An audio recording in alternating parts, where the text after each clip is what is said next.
இது ஒனி நியூஸின் உலக செய்திகள். செய்திகளை வாசிக்கும் நான் கனிஷ்கா குணபாலன். முதலில் தலைப்பு செய்திகள். தாய்லாந்துக்கு தப்பிச் செல்ல முயன்ற முக்கிய குற்றவாளி கட்டுநாயக்க விமான நிலையத்தில் போலி கடவுச்சீட்டுடன் பயணிக்க முற்பட்ட போது கைது. கனடாவில் பல ஆண்டுகளாக இடம்பெற்றதாக கூறப்படும் பாலியல் வன்கொடுமைகளுக்கு இலங்கை தமிழ் பூர்வீகத்தை சேர்ந்த ஒருவர் மீது குற்றச்சாட்டு பதிவு. ஈழப் போராட்டத்தை கீழ்த்தரமாக சித்தரிப்பு செய்த படத்தை தடை செய்ய வேண்டும் என சீமான் கடும் எச்சரிக்கை. மாநிலங்களின் உரிமைகளை உறுதிப்படுத்தும் நோக்கத்தில் ஓய்வு பெற்ற உச்சநீதிமன்ற நீதிபதிகளின் தலைமையில் குழு அமைக்கப்படுவதாக ஸ்டாலின் அறிவிப்பு.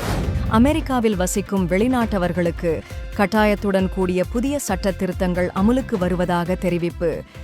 தொடர்வன விரிவான செய்திகள். தாய்லாந்துக்கு தப்பிச் செல்ல முயன்ற முக்கிய குற்றவாளி ஒருவர் கட்டுநாயக்க விமான நிலையத்தில் போலி கடவுச்சீட்டுடன் பயணிக்க முற்பட்டபோது கைது செய்யப்பட்டுள்ளார்.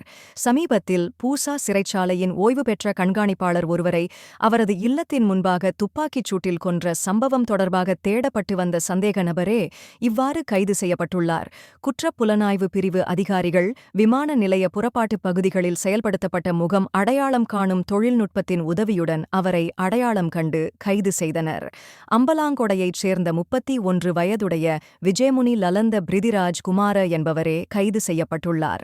தெற்கு பகுதியில் செயல்படும் ஒழுங்கமைக்கப்பட்ட குற்றக் கும்பலின் தலைவரான கரந்தெனிய சுத்தாவின் பிரதான துப்பாக்கிதாரியாக இவர் செயற்பட்டதாக தெரிவிக்கப்படுகிறது. தப்பிச் செல்லும் நோக்கில் ஏகநாயக்க முதியன்சலாகே லகிந்து சந்தீப் பண்டார் என்ற போலி பெயரில் தயாரிக்கப்பட்ட கடவுச்சீட்டை பயன்படுத்தியுள்ளார். மேலும் காலி மற்றும் அம்பலாங்கொட போலீஸ் பிரிவுகளில் பல கொலைகள் மற்றும் நிதி மோசடிகளில் ஈடுபட்டதாகவும் இவர் தொடர்பில் போலீசாருக்கு ஏற்கனவே பல தகவல்கள் இருந்ததாகவும் தெரிவிக்கப்படுகிறது. இவர் இன்று காலை 7:50 தாய்லாந்தின் பெங்காக்கிற்கு புறப்படும் ஸ்ரீலங்கன் ஏர்லைன்ஸ் விமானத்தில் பயணிக்க திட்டமிட்டிருந்தார். ஆனால் விமான நிலையத்திலேயே கைது செய்யப்பட்டு மேலதிக விசாரணைகளுக்காக குற்றப் புலனாய்வு அதிகாரிகளிடம் ஒப்படைக்கப்பட்டுள்ளார். கனடாவின் ரொரன்ரோ நகரில் உள்ள பிக்கரிங் பகுதியில் கடந்த பல ஆண்டுகளாக இடம்பெற்றதாக கூறப்படும் பாலியல் வன்கொடுமைகளின் நாயகராக இலங்கை தமிழ் பூர்வீகத்தைச் சேர்ந்த ஒருவர் குற்றஞ்சாட்டப்பட்டுள்ளார். 44 வயதுடைய மதப்பிரசாரகரும் ஆன்மீக வகுப்புகள் நடத்தும் நபருமான பிரவீன் ரஞ்சன் என்பவரே குறித்த சந்தேக நபராக யோர்க் பிராந்திய காவல்துறையால் அடையாளம் காணப்பட்டுள்ளார். இவர் மத ஆய்வுகள் என்ற போர்வையில் ஆன்மீக கற்கை அமர்வுகளை நடத்தி வந்ததாகவும் அதனிடையே பாலியல் வன்கொடுமைகளில் ஈடுபட்டுள்ளதாகவும் குற்றச்சாட்டுகள் எழுந்துள்ளன. காவல்துறை வெளியிட்ட தகவலின்படி 2021 ஜனவரி மாதத்திலிருந்து 2024 வரை பிக்ரிங் மற்றும் மார்க்கம் பகுதிகளில் நடைபெற்ற ஆன்மீக அமர்வுகளின் போது ஒருவரை 6 முறை பாலியல் வன்கொடுமைக்கு உள்ளாக்கியதாகவும் கடந்த 2023 டிசம்பரில் இன்னொரு நபரிடம் இப்படியான வன்முறையை நிகழ்த்தியதாகவும் தெரிவிக்கப்பட்டுள்ளது. இதனையடுத்து இவர் மீது 7 பாலியல் குற்றச்சாட்டுகள் சுமத்தப்பட்டுள்ளன. பரவலாக சமூகத்தில் மத நம்பிக்கையை பயன்படுத்தி துஷ்பிரயோகம் செய்ததாக கூறப்படும் இந்த சம்பவம் பெரும் பரபரப்பை ஏற்படுத்தியுள்ளது. கடந்த வெள்ளிக்கிழமை நீதிமன்றத்தில் முற்படுத்தப்பட்ட இவர் மீதான வழக்கு அடுத்த மாதம் விசாரணைக்கு எடுத்துக்கொள்ளப்படும் என அறிவிக்கப்பட்டுள்ளது. மேலும் சந்தேக நபரான பிரவீன் ரஞ்சனின் புகைப்படத்தையும் காவல்துறை வெளியிட்டு இதேபோன்று பாதிக்கப்பட்டவர்கள் இன்னும் இருக்கக்கூடும் என சந்தேகிப்பதாகவும் தெரிவித்துள்ளது. பாதிக்கப்பட்டவர்களை தொடர்பு கொள்ளுமாறு அழைப்பு விடுத்துள்ள காவல்துறை வழங்கப்படும் எந்தவொரு தகவலும் இரகசியமாக கையாளப்படும் என உறுதியளித்துள்ளது. நாம் தமிழர் கட்சியின் தலைமை ஒருங்கிணைப்பாளர் சீமான் ஹிந்தியில் வெளியான ஜாட் திரைப்படத்திற்கு எதிராக கடும் கண்டனம் தெரிவித்து தமிழ்நாட்டில் அந்த படம் தடை செய்யப்படாவிட்டால் திரையரங்குகளை முற்றுகையிடுவோம் என எச்சரிக்கை வெளியிட்டுள்ளார். கோபிசந்த் மலினேனி இயக்கத்தில் சன்னி தியோல், ரெஜினா கசாண்ட்ரா உள்ளிட்டோர் நடித்த ஜாட் திரைப்படம் கடந்த ஏப்ரல் 10 வெளியானது. இந்த திரைப்படம் தமிழீழ விடுதலைப் போராட்டத்தை இழிவுபடுத்துகிறது என்றும் விடுதலைப் போராளிகளை பயங்கரவாதிகள் போலவும் வில்லன்களாகவும் சித்தரிக்கிறது என்பதாலே அதனை தடை செய்ய வேண்டும் என சீமான் வலியுறுத்துகிறார். சீமான் வெளியிட்டுள்ள அறிக்கையில் வட இந்தியாவின் அயோத்திக்கு அருகே நடக்கும் கதைக்குள் யாழ்ப்பாண புலிப்படை என்ற பெயரால் தமிழீழ போராட்டத்தை தவறான வகையில் காட்டுவதற்கான திட்டம்தான் இதில் உள்ளது. இது தமிழர்களை குறிவைக்கும் இனவெறி நோக்குடையது. தாயக விடுதலையின் கனவுக்காக உயிர் கொடுத்த எம் மாவீரரை இழிவுபடுத்துவதை பொறுக்க முடியாது என கூறியுள்ளார். மேலும் இந்த படத்தின் சர்ச்சைக்குரிய காட்சிகளை உடனடியாக நீக்க வேண்டும். இல்லையெனில் தமிழ்நாடு அரசு மக்கள் உணர்வுகளை மதித்து தமிழ்நாட்டில் ஜாட் திரைப்படத்துக்கு தடை விதிக்க வேண்டும். இதை செய்யத் தவறினால் நாம் தமிழர் கட்சி சார்பில் திரையரங்குகள் முற்றுகை போராட்டம் நடத்தப்படும் எனவும் தெரிவித்துள்ளார். சீமானின் இந்த கண்டனமும் எச்சரிக்கையும் தற்போது சமூக வலைதளங்களில் தீவிர விவாதத்திற்கு இடமளித்து வருகிறது.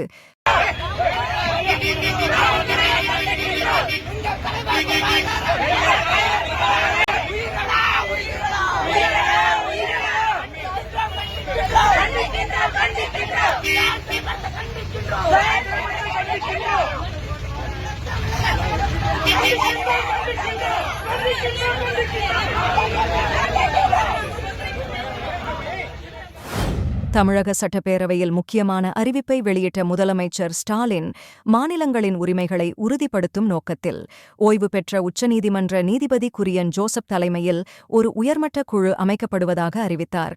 மாநில உரிமைகள் குறித்த விவாதத்தின் போது சட்டப்பேரவையில் விதி எண் 110 கீழ் பேசுகையில் ஸ்டாலின் கூறியதாவது: மத்திய அரசு மாநில பட்டியலில் உள்ள கல்வி, மருத்துவம், சட்டம், நிதி போன்ற துறைகளில் தலையீடு செய்து மாநிலங்களின் சுயாதீனத்தை மாற்றம் செய்ய முயற்சி செய்து வருகிறது. குறிப்பாக மருத்துவக் கல்வியில் மத்திய அரசின் நீட் தேர்வு நீர்த்து போனது மருத்துவக் கனவுகளை நசுக்கியது என்றும் மாணவர்கள் உயிரிழந்துள்ளது என்பது மிகுந்த வேதனையை ஏற்படுத்தும் என்றும் தெரிவித்தார்.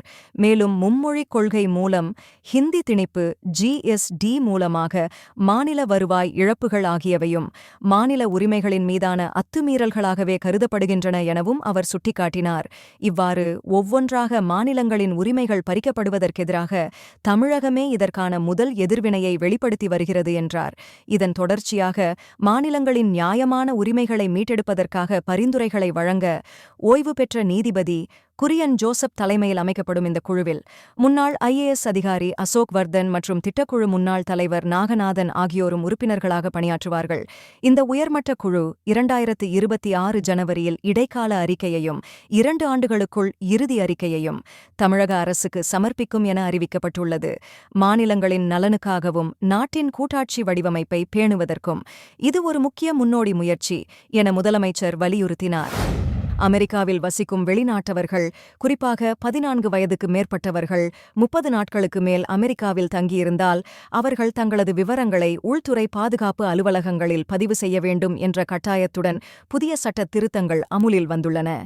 இது அந்நியர் பதிவு சட்டம் 1940 எனப்படும் பழைய சட்டத்தின் அடிப்படையில் தற்போதைய ஜனாதிபதி டொனால்ட் ட்ரம்பின் தலைமையில் மேலும் கடுமையான விதிகளுடன் புதுப்பிக்கப்பட்டு கடந்த ஏப்ரல் 11 முதல் அமுலுக்கு கொண்டுவரப்பட்டுள்ளது. அமெரிக்க ஜனாதிபதி மாளிகையின் செய்தித் தொடர்பாளர் கரோலின் வெளியிட்ட அறிக்கையில் இந்த பதிவு செய்யும் கடமையை மீறுவோர் மீது கடும் நடவடிக்கைகள் எடுக்கப்படும் என எச்சரிக்கப்பட்டது. பதிவு செய்யாமலே அமெரிக்காவில் தங்கியிருப்பவர்கள் கைது செய்யப்படுவர், சிறை தண்டனை அல்லது அதிகபட்சமாக 15 லட்சம் வரையான அபராதம் விதிக்கப்படலாம். மேலும் அவர்களுக்கு எதிர்காலத்தில் அமெரிக்கா வருவதற்கே நிரந்தர தடை விதிக்கப்படும் எனவும் கூறப்பட்டுள்ளது. இந்த சட்டம் H-1B விசா, மாணவர் விசா, சுற்றுலா விசா மற்றும் கிரீன் கார்டு வைத்திருப்போர்களுக்கு பொருந்தும். இவர்கள் 24 மணி நேரமும் தங்களது அடையாள ஆவணங்களை அருகில் வைத்திருக்க வேண்டும். மேலும் அவர்களின் பிள்ளைகள் 14 வயதுக்கு மேல் அடைந்தவுடன் அவர்களது பயோமெட்ரிக் விவரங்களை பதிவு செய்ய பெற்றோர்கள் பொறுப்பேற்க வேண்டும். இந்த பதிவு செய்யப்படாத தவறுகளுக்கும் சட்ட ரீதியான நடவடிக்கைகள் எடுக்கப்படும் என தெரிவிக்கப்பட்டுள்ளது. இதனால் அமெரிக்காவில் வாழும் இந்திய வம்சாவளியினர் மற்றும் பிற வெளிநாட்டு பிரஜைகள் இடையே பெரும் பதற்றம் ஏற்பட்டிருக்கிறது. பல ஆண்டுகளாக குறைவாக கடைபிடிக்கப்பட்டு வந்த இந்த சட்டம் தற்போது கடுமையான முறையில் நடைமுறைப்படுத்தப்படுவதால் மக்கள் தங்களது சட்டப்பூர்வ தகுதிகளை உறுதிப்படுத்திக் கொள்ளும் தேவையை உணர்த்தி வருகிறது. நீங்கள் இதுவரை கேட்டது ஒனி நியூஸின் இன்றைய பிரதான செய்திகள். மேலும் இதுபோன்ற செய்திகளை தொடர்ச்சியாக அறிந்து கொள்ள ஒனி நியூஸுடன் இணைத்திருங்கள். வணக்கம். ஒனி ஆப்புக்கு வரவேற்கின்றோம். உலகம் முழுவதும் உள்ள தமிழர்களை இணைக்கும் ஒரு தமிழர் தளம். உங்களுக்கு அருகில் நடைபெறும் கலாச்சார நிகழ்வுகளை காணவும், உலகெங்கிலும் உள்ள தமிழ் மக்களுடன் உங்கள் நெட்வொர்க்கை விரிவாக்கவும், தமிழ் கலாச்சாரத்தின் பரந்த மரபுகளை அறிந்து கொள்வதுடன் செய்திகள், அருகில் உள்ள வியாபார நிலையங்கள், நாணய மாற்று வீதங்கள் மற்றும் உலகம் முழுவதும் உள்ள தமிழர்களை ஒன்றிணைக்கும் வகையில் பல்வேறு அம்சங்கள் உள்ளன. இது நமது அற்புதமான வரலாற்றையும் கலாச்சாரத்தையும் கொண்டாட ஒரு இனிமையான இடமாக இருக்கும். இப்போதே ஒனி ஆப்பை பிளே ஸ்டோர் அல்லது அப் ஸ்டோரில் டவுன்லோட் செய்யுங்கள்.